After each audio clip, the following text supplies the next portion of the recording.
Hey there, it's Stephen Dubner. This is the time of year we like to play for you some of the other shows we've been making for the Freakonomics Radio Network. Today, an episode of No Stupid Questions with Angela Duckworth and Mike Maughan. We started this show a few years ago with me as Angela's co-host, but when it came time to replace myself, well, I think you will agree that Mike has done brilliantly. Mike is an executive with Qualtrics and does a variety of other interesting things. Angela, in case you don't know, is a research psychologist at the University of Pennsylvania and author of the book Grit. I hereby predict that you will love this episode of No Stupid Questions and that you will immediately follow the show on your podcast app. So don't make a liar out of me. As always, thanks for listening. Yeah, that was basically psychology 100 years ago. She was like, I went to this restaurant, and let me tell you what happened. I'm Angela Duckworth. I'm Mike Maughan. And you're listening to No Stupid Questions. Today, on a special episode of the show, do you need closure in order to move on? When a lottery gets to over $1 billion, I call a friend in another state and Venmo him some money.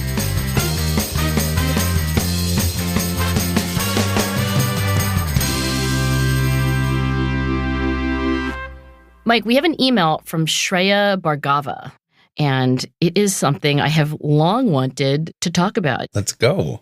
Hi, Mike and Angela. I recently read about the Zeigarnik effect and wanted to ask, is it true that people remember unfinished or interrupted tasks better than completed tasks? And could this be extrapolated to human relationships? Do relationships that have no closure stick around in our heads more than the ones we've been able to resolve and amicably close? Oh my gosh, yes. Yeah, your knee-jerk reaction is, yes, when you have closure, it's totally different. It leaves your head? Is that your intuition? Yeah. And just in general, I love closure. I appreciate closure. Even the Irish exit drives me insane. Wait, what's the Irish exit? It's when someone just leaves and doesn't say goodbye. They just slip out of a party. Why is it called the Irish? Do Irish people do that? I actually have no idea. You look around and you're like, where's the Irish friend I had? Maybe it's a terrible thing to say now. I actually don't know. It could be. It could be wildly inappropriate. I've done it before, though. I mean, haven't you done that, by the way? You go to a wedding reception and you think strategically, I'm going to be super visible, you're in the line of sight of the bride and the groom and the bride's family and the groom's family. But then, in this moment where everybody's distracted, they're throwing the bouquet or something. Yeah. I've totally snuck out. Have you not done that? No, I agree with you 100%. I've also done that. I'm thinking about a wedding I went to this summer. And the minute everyone was distracted and I made FaceTime with enough people, beeline to the car. And then it was weeks later that the groom was like, wait, were you there for the dancing? And I was like, oh, yeah, I think so. Yeah, it was great. That might be your first confession to me of fibbing ever. Oh. Now I have to reevaluate everything. We're going to have to get closure on this or it's going to keep bothering me.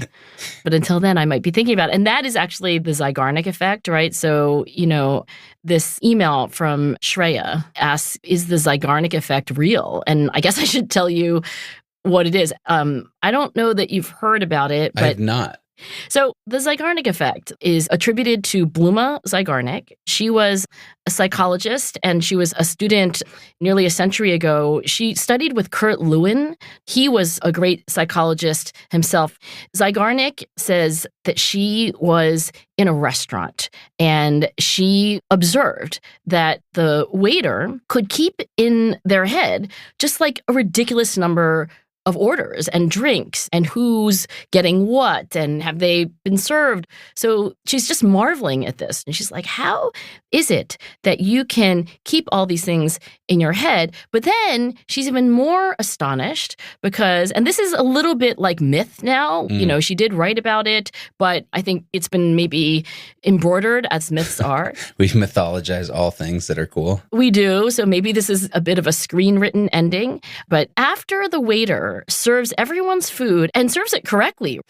What happens is they finish eating, this large group that Bluma Zeigarnik's part of, and one person, legend has it, goes back to retrieve an item that they left behind. And this guest spots the waiter and asks for help and thinks that, this waiter, who can obviously remember everything, would remember where they were sitting.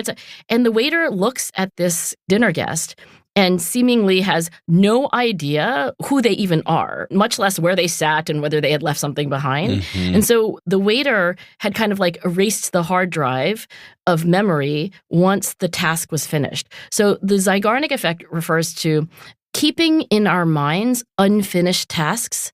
And when we have closure, when something is checked off or resolved, then that thing exiting our mind. That's the myth. Here's a really interesting corollary.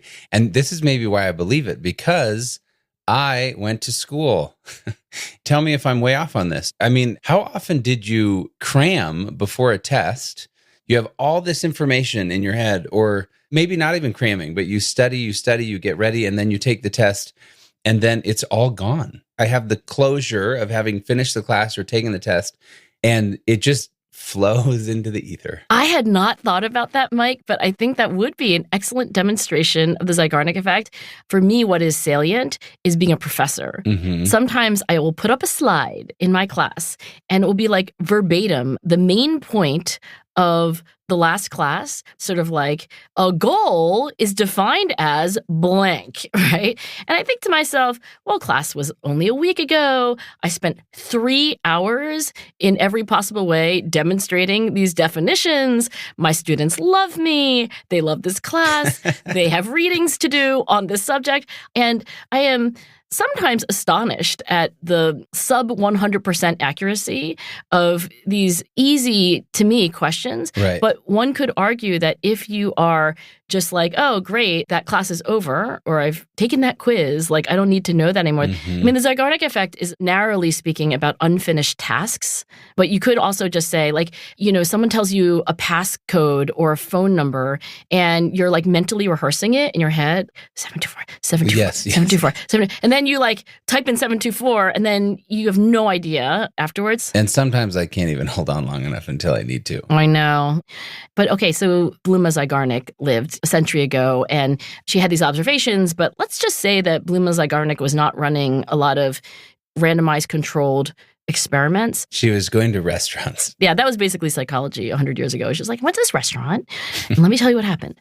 So more recently, 2 social psychologists, E.J. Masicampo and Roy Baumeister, they had the idea of doing an experiment to see whether Bluma Zeigarnik was right and whether it was really true that unfulfilled goals persist in our minds until they are fulfilled and then they exit.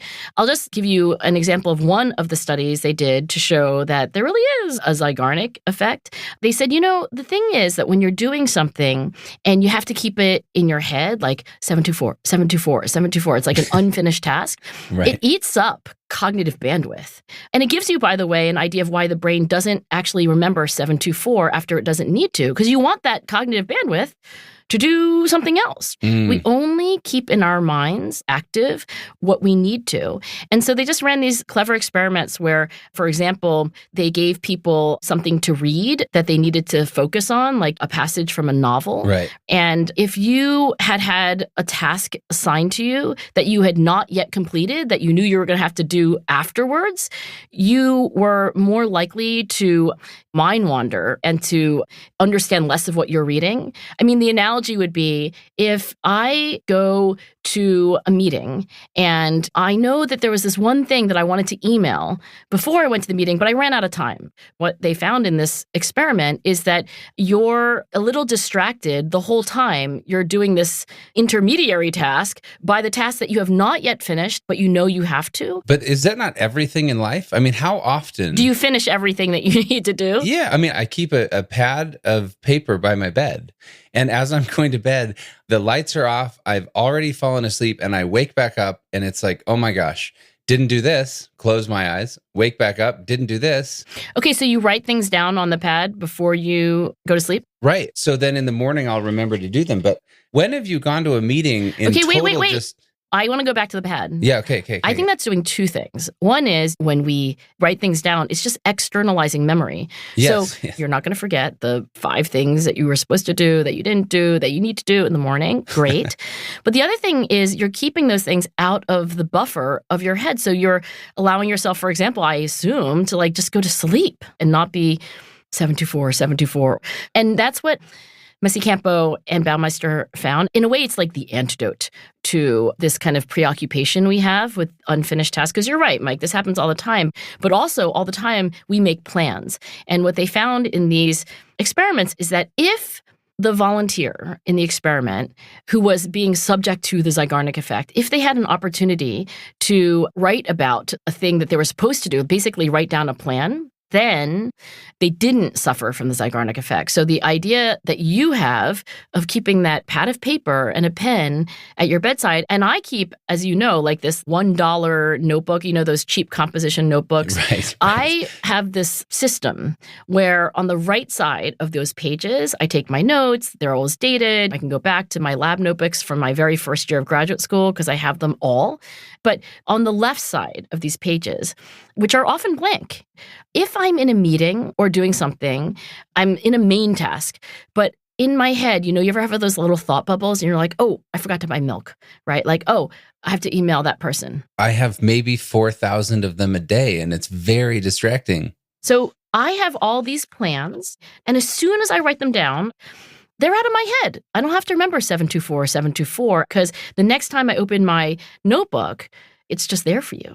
So part of it is this externalization of memory, and that allows us the quote unquote closure of that task, whether it be done or not, so that we can then focus on what's right in front of us. Yeah, I think that the way to think about it is your brain is doing what it needs to do. It's prioritizing. And the brain is relieved of the responsibility of keeping something in its working memory, like the kind of active memory of the brain. Yeah. Because you know that you've written it down, you know you've made a plan, and you don't have to worry about it anymore. This is, some would argue, one of the great leaps forward for human civilization when we have writing. It's a way of externalizing all the things that you don't have to like keep in your working memory, or frankly even in your long-term memory, because you can go look it up. But this general idea is, yes, you can free up the brain to do things that it more urgently needs to do because you have externalized. Still to come on this special episode of No Stupid Questions, Angela and Mike discuss how the Zeigarnik effect comes up in our relationships with other people. A little bit of mystery, Mike Maughan. A little bit of mystery. It goes a long way.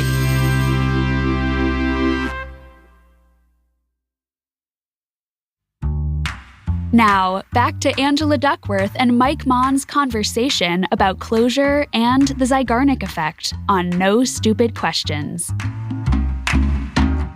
So, Mike, when it comes to the Zeigarnik effect, I think, in a way, the more interesting thing is what happens emotionally. And my favorite thinkers on this are Tim Wilson and Dan Gilbert. And they are psychologists who have this idea that we all have like psychological immune systems. What? I know, right? Meaning something that keeps me healthy psychologically? Yes. Just like the body regulates its temperature and its blood pressure and its metabolism, we also regulate the processing of emotion. Oh my gosh. Yes. Right? But sometimes we're so, well, I should not speak. I am so bad at that. You? I think you are so even-keeled. But I think all of us have moments where we get thrown off base. Yeah. The times when I think I'm least regulated emotionally, maybe, are the times when I have so much to do and am feeling immense time pressure, and I just need people to be efficient and do their job and do it well. And I don't have a ton of time to explain or walk through or be patient. And those are the moments when I have the greatest regret, because maybe I've acted inappropriately because I'm so under time pressure and other pressures. So in such a stressful situation, in one word, what would you describe your mood or your emotion as? deep frustration is probably the emotion that explodes out. Okay, so let's think of a time recently where you were stressed and people around you were not doing what they needed to do when they needed to do it, and you got frustrated. And then I want to ask you, you're not frustrated now, right? So tell me the story of what happens with that frustration. So I recently was going through an experience where I was supposed to meet with this person. This unnamed person. And I needed an introduction to this person from somebody else. And it just never happened. I talked to the person. I said, hey, will you set up the meeting? Didn't do it. Hey, I need to have this meeting. Didn't do it. So I'm growing increasingly frustrated. And I think I'm going to send them a text that's kind of loaded and darn it, just do your job type of thing. Yep. And instead I waited. And then the next time I saw the individual, I said to them, hey, we're supposed to be having this meeting. Can you help me understand? Are you avoiding it because you don't want me to meet with that person? Or you feel threatened by my involvement there? Or you don't care? I just need to understand, why are you not doing this? And I forced the conversation for them to then explain, because I think so often we don't want to have an uncomfortable conversation, or we don't want to tell them the real reason. So we just avoid. So did you get the explanation that you wanted? I got the explanation. This person just said, hey, I don't think it's the right time. I'm working on this through them. I think that we'll be better off if we do it this way. Okay, maybe we disagree with strategy, or maybe I agree with that strategy, but regardless, I'd never been told that strategy. And none of us on our side had. So we got some level of closure. Yeah. And then what happened to your emotion? Were you as frustrated before and after the explanation, or did your frustration diminish, which is what Tim Wilson and Dan Gilbert, that's their big theory, that emotions linger when there's lack of closure, and emotions end when we do have explanations about what's going on. Yeah. What happened for you? I would say that my frustration with the lack of action diminished, and then a new frustration grew that either I did not present myself in such a way that this person felt they could be fully honest with me, and frustration that they didn't feel that. So it was kind of a mutual, hey, if I'm not being the kind of person that you can talk to, then I need to fix that, or you need to give me feedback, or let's figure that out, versus just avoidance. So I'll try to give an accounting for how emotion works and when we continue to feel frustrated, when we stop feeling frustrated. I, by the way, want to say this applies to positive feelings too. The idea is that our feelings linger, whether they're positive feelings like joy or negative feelings like frustration. They stop when we have a complete accounting for what happened. So the idea of you being frustrated with this colleague, according to this theory, that once they explain to you why they didn't want to have the meeting, at least a certain kind of frustration should have gone down, because you're like, oh, I get it. Now you could have a new frustration, but that new frustration is because now you don't understand why you don't have the sort of relationship where they wouldn't have just told you in the first place.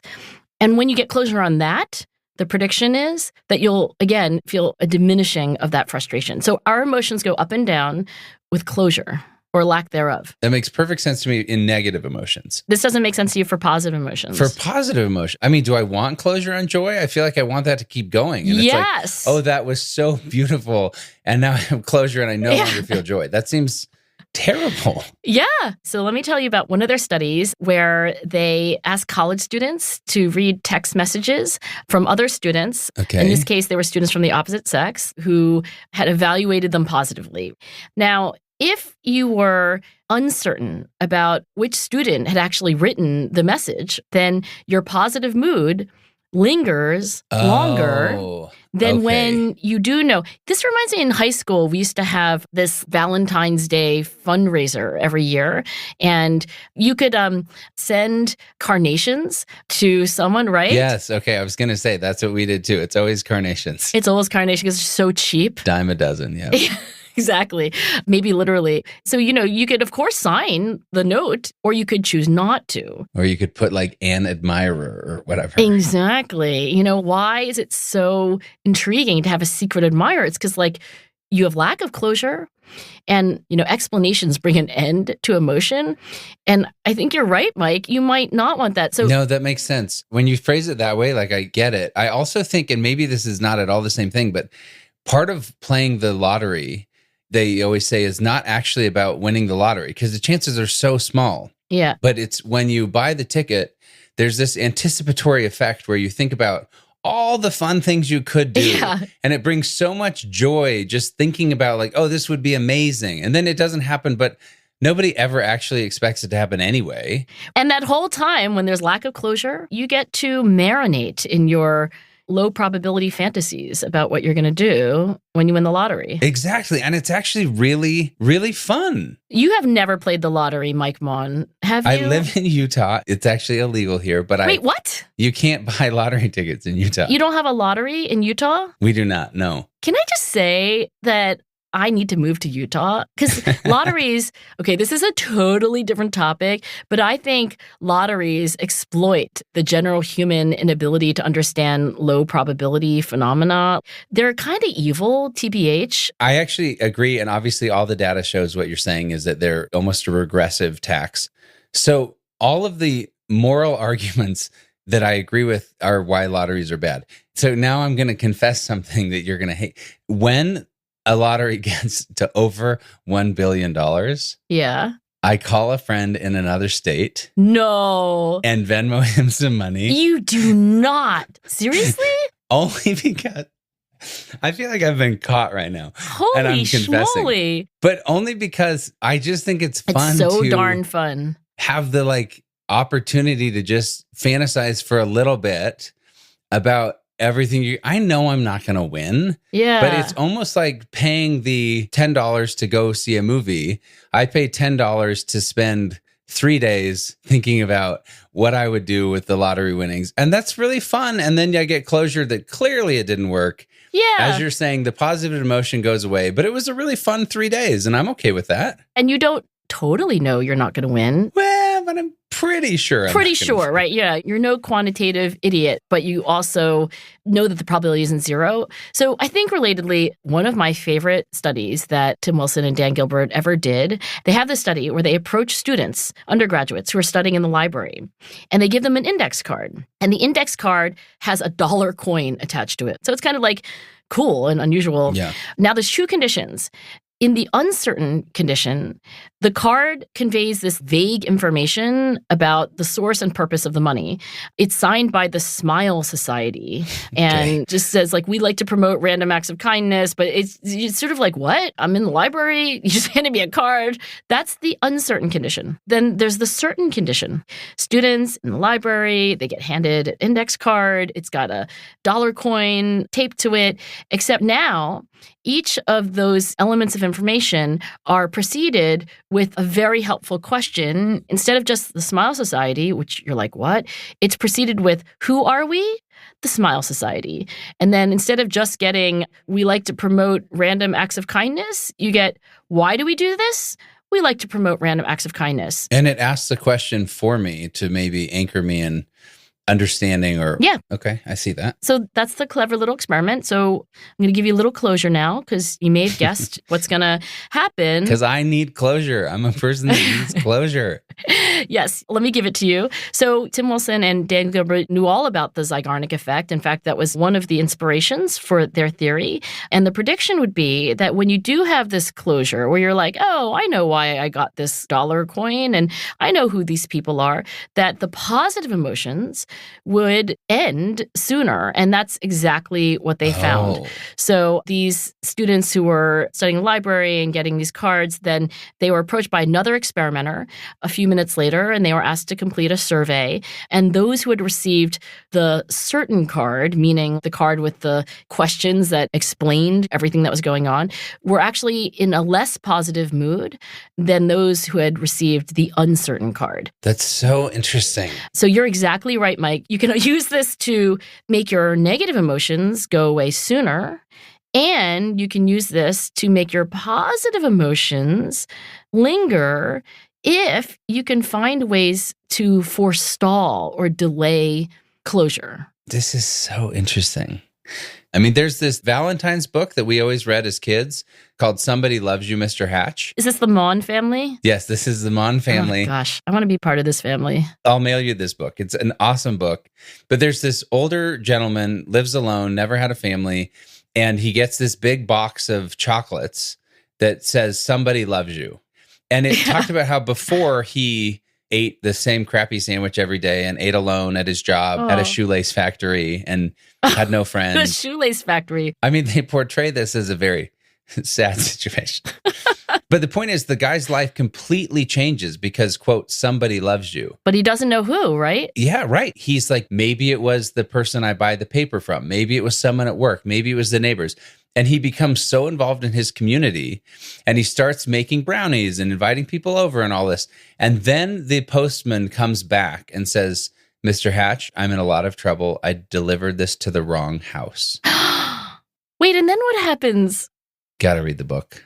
Just kidding, I'll tell you. Okay. What basically happens is then the postman tells everyone in town, hey, I made this mistake. And then it ends with this beautiful, like, everybody loves you, Mr. Hatch. And they have this party. Aww. But the whole thing that changed his life in this very short fictional children's story, to be clear, was not knowing who, quote, loved him.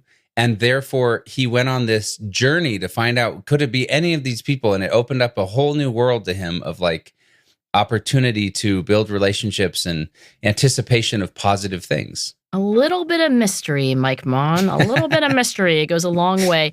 Look, I do want to give you some advice from John Gottman. Okay. John Gottman is the most famous couples counseling / how to have a good relationship. So what does Gottman say? I'm going to read to you from The Science of Trust, Emotional Attunement for Couples. And it's about how couples can build a healthy, trusting relationship. And he says, negative events in couple relationships are inevitable. Yes. The way relationships fail is through something called the Zeigarnik effect. If a couple's negative events are not fully processed, that's what he calls attunement, right? Like getting to closure. If they're not fully processed, then they're remembered and rehearsed repeatedly. Oh, yes. Turned over and over in each person's mind.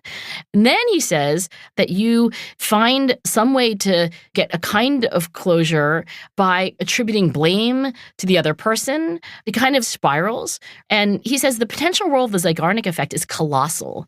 If we engage in attuned processing, right, getting to closure of a negative emotional event or regrettable incident with our partner, we will only foggily remember it. The details will become hazy and the event insignificant. On the other hand, if we dismiss and avoid processing a negative emotional event, it will not disappear. It will fester, ready to be triggered again. Gottman continues, this is why attuning, right, getting closure to a negative, regrettable incident is so incredibly important.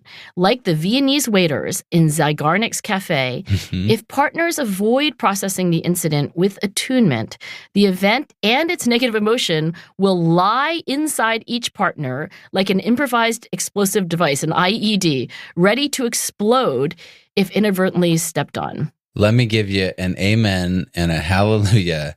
Going back to a relationship I had, this is 15, 20 years ago. I don't know. It's a long time ago. Anyway, this person lived in New York. I lived in Arizona. They said, if I move out to Arizona, can we date? They moved out to Arizona, didn't talk to her for a year. Wait, why?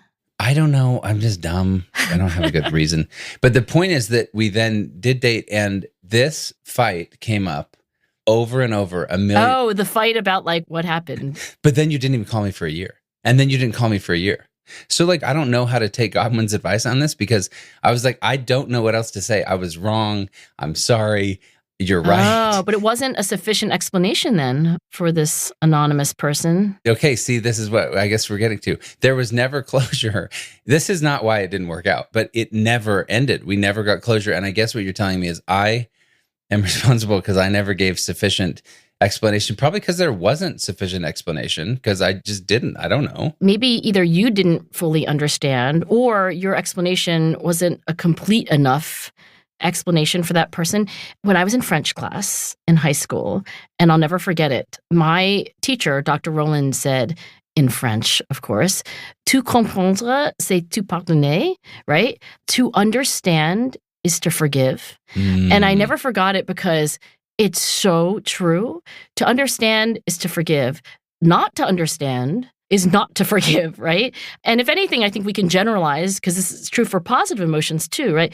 To comprendre, c'est tout fini, which would I mean, I hope this is correct in French, but to understand is to have it finished, whether it's good or whether it's bad. Yeah. And Mike, I wonder if we might ask our listeners if they have an experience of closure or the lack of closure and what it means to them. So if you have such a story, Mike and I both would love you to record a voice memo in a quiet place with your mouth close to the phone. Email us at nsq@freakonomics.com, and you'll get closure by listening to yourself on a future episode of the show. And Mike, let me also add that if you like this show and want to support us, the very best thing you can do is simply to tell a friend about No Stupid Questions. You can also spread the word on social media or leave a review in your podcast app. They can also send it to someone who ghosted them and say, hey, listen to this. I need closure because I can't move on without it. So why don't you give that to me? Thank you very much. Yeah, but you can send it from a random email address and sign it the Smile Society, and they'll have no idea what's going on, and then they'll be ruminating about it forever and ever. But let me get some closure on this conversation, Mike. We, I think, have given some closure to Shreya about her outstanding question. I guess for me, you started off by talking about the Irish exit from weddings and so forth. I guess I want to ask you, do you feel like this conversation has changed anything that you might do in the future at a wedding or otherwise? Well, as I mentioned, I love closure. I'm someone who I think generally needs closure or appreciates closure.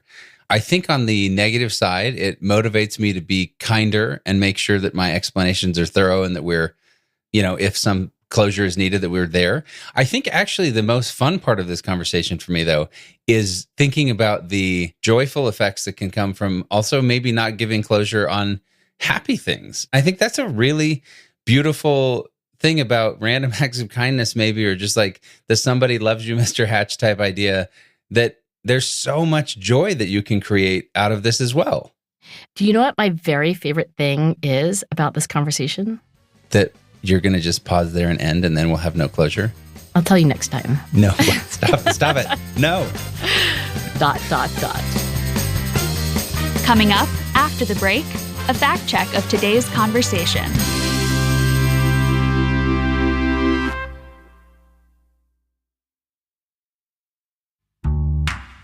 No Stupid Questions is produced by me, Rebecca Lee Douglas. And now, here's a fact check of today's conversation. In the first half of the show, Mike and Angela wonder about the origin of the phrase Irish exit or Irish goodbye. And they wonder if it's offensive. It's certainly not a compliment. The expression is supposedly based on a stereotype of Irish people over-imbibing. The connotation being that they would be too intoxicated to say goodbye before leaving a social event. Another theory is that the phrase was inspired by the mass Irish emigration during the 19th century potato famine. However, the idiom is primarily American. In Great Britain, rudely leaving without saying goodbye is referred to as taking a French leave. And in other parts of the world, it's leaving the English way or the Polish exit. It seems that whichever country you're in, there's sure to be a xenophobic way to describe this particular behavior. Later, Angela tells the story of how psychologist Bluma Zeigarnik observed that interrupted tasks are more remembered than completed ones. Angela adds that the restaurant anecdote is possibly more folklore than fact, and indeed she's correct. According to a 2018 biographical review of Zeigarnik's life, published in Neurosciences and History, it was actually Zeigarnik's mentor, psychologist Kurt Lewin, who was inspired by the working memory of a waiter, not Zeigarnik herself. We should also note that while experimental methodology wasn't practiced in the way that is expected of academics today, there was more to this research than just going to a restaurant and observing the waitstaff's behavior. Zeigarnik and Lewin conducted an experiment involving 164 subjects who were asked to perform a series of tasks that were either interrupted or completed. It was in that study that the Zeigarnik effect was officially documented. Finally, Mike and Angela reminisce about high school Valentine's Day fundraisers, in which students could send one another flowers. They guess that carnations were commonly used for this tradition because of how cheap they are to buy in bulk. The reason may partially be financial. Carnations are notoriously less expensive than other popular Valentine's flowers like roses or lilies, although they're not literally a dime a dozen, as Angela suggests. However, it's also true that carnations have been used throughout history to represent love. In the Victorian era, a red carnation was given to express admiration. Dark red conveyed an intense love or yearning. A striped carnation signified refusal, and yellow meant disappointment or disdain. That's it for the fact check. Before we wrap today's show, let's hear listener thoughts on some of our recent episodes of No Stupid Questions. Here's what listener Logan Thompson Desa had to say after listening to episode 162. How can you be kinder to yourself? I do think there's a lot of benefit to having a conversation with your friends about the kind of things you say to yourself. I decided to ask one of my friends if she feels she's very self-critical. We had a really nice conversation about it. And towards the end, I mentioned to her, I have the tendency to come home from work and think about something dumb that I said or a mistake that I made and say to myself, oh, you f***ing moron. And she looked at me and said, I would punch somebody who said that to you. Honestly, it made me tear up in the moment. But since then, anytime I think to myself, oh, you f***ing moron, I stop myself halfway through and I think about that conversation. Here's what listener Jason Adams had to say in response to episode 168. Would you be happier if you were more creative? Hi, this is Jason. I enjoyed listening to your episode about happiness and creativity. Listening to it, I had so many feelings. I co-wrote the song Scotty Doesn't Know, which appeared in the movie Eurotrip in 2004.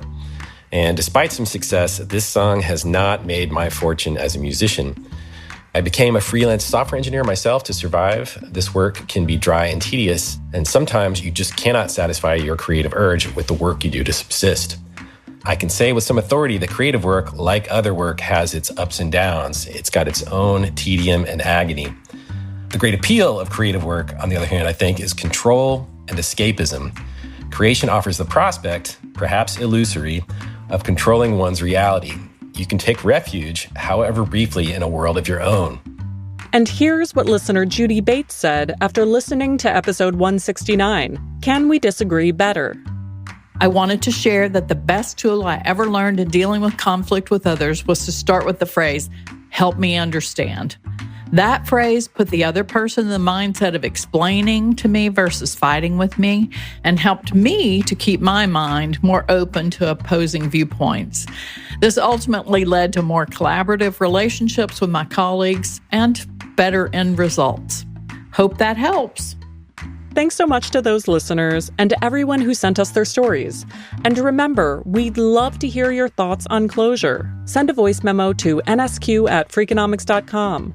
Let us know your name and if you'd like to remain anonymous. You might hear your voice on the show. Hey there, it's Stephen Dubner again. I hope you enjoyed this special episode of No Stupid Questions. There are many more where this came from. Just search for No Stupid Questions in your podcast app. Meanwhile, coming up next time, another show from the Freakonomics Radio Network, this one hosted by my Freakonomics friend and co-author Steve Levitt. His show is called People I Mostly Admire, and you'll hear a fantastic conversation with Kat Bohannon, the author of Eve, How the Female Body Drove 200 Million Years of Human Evolution. The most important thing we ever did was get our hands on the levers of reproduction to overcome our most basic problem, which is that we suck at making babies. That's next time. Until then, take care of yourself. And if you can, someone else too. Freakonomics Radio and No Stupid Questions are both part of the Freakonomics Radio Network. Our shows are produced by Stitcher and Renbud Radio. This episode was produced by Rebecca Lee Douglas. Lyric Bowditch is the show's production associate. Our staff also includes Alina Kuhlman, Eleanor Osborne, Elsa Hernandez, Gabriel Roth, Greg Rippin, Jasmine Klinger, Jeremy Johnston, Julie Canfer, Morgan Levy, Neil Carruth, Ryan Kelly, Sarah Lilly, and Zach Lipinski. Our original music is composed by Luis Guerra. If you would like to read a transcript or check out the underlying research of this or any of our shows, That is all at Freakonomics.com. As always, thank you for listening. Wow, I did not know what to make of the portrait of humanity that you just painted there. The Freakonomics Radio Network, the hidden side of everything. Stitcher.